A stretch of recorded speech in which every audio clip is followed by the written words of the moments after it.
Well, hello, sisters, brothers, and others. It's your happy hippie, Brother Zippo. Welcome to my home. Today, in effort to let you know a little bit more about me again, let's talk about rednecks, unions, collective bargaining.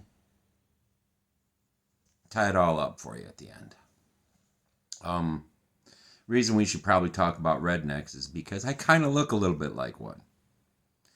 Yeah, I acknowledge that I look like what stereotypically is causing a lot of the problems.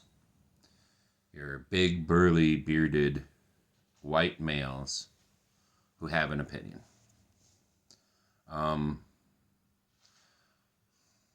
for the most part, nowadays we refer to them as rednecks. Not all rednecks are completely bad. Some are actually pretty good people. Actually, where we get the term redneck from is a real good source of American history, and there'll be a big video about that later, but I'm going to cover that a little bit right now, too. Um, to do that, we're going to have to talk about the beginnings of unions in this country. In the early days of unionizing and collective labor organization, one of the big organizations, one of the big industries to do this was coal mining. And, well, in an area in the Appalachian East of the United States, coal was king. But the people who were king were the people who owned those mines. And everybody else was just their little peasant. The worst atrocities done to an American worker were done in some of those places. Eventually, the people got sick and tired of it. They started to organize, started to fight back. They had little secret signs that they used so that, people in their group could know who each and other were. One of those big ones was a red bandana, often worn tied around the neck.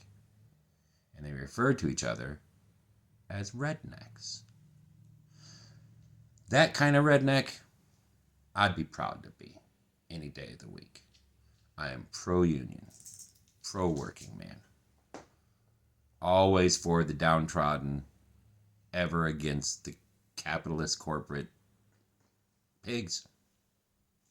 Let's be honest, the greedy pigs that run all of the industries in the world that are stepping on all the little man. That's a big part of who I am. So we've tied it all back together. And that's my story here. Little bit about Blair Mountain and the coal miners there. There'll be a video about that later when we get the bus up and going. I'm going to take the girls there and teach them all about it. We're also going to do probably a show at some other really interesting places. In my opinion, I plan to go to Eugene Deb's home in Terre Haute, Indiana. I plan to take the girls all across the country because there's so much history and so much cool things about this country that we need to remember and we need to be inspired by. And I hope that you'll get a little bit of inspiration too as I teach my girls the things that have inspired me throughout my life.